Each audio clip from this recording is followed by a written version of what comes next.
In this video, we are going to talk about the most common immigration processes, the adjustment of status, and the consular process. A good immigration attorney will advise you about what is the best process for your case. You might have heard people saying that they waited for the green card or for the permanent resident card inside the United States. You maybe have heard others saying that they have to wait for the green card or the residence abroad and that they could not travel until they obtain the permanent resident card.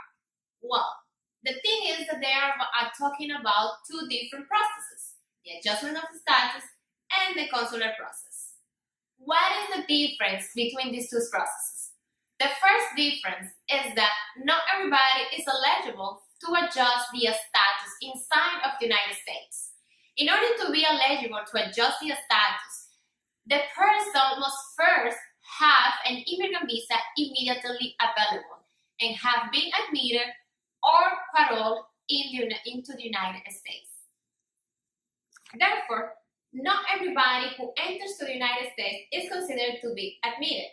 If you are not able to adjust your status inside of the United States, you might have to process your case through the U.S. consulate located in your country of residence.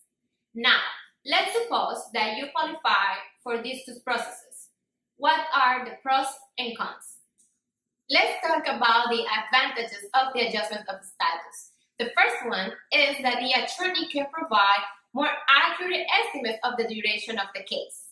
Also, the communication with USCIS is better than the consular process. Many times you cannot communicate with consular agents. Another reason is that in the process of the adjustment of status, the beneficiary of the permanent resident card can stay in the United States while waiting for the response.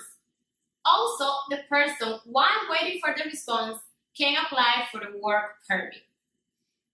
Let's talk about the disadvantages.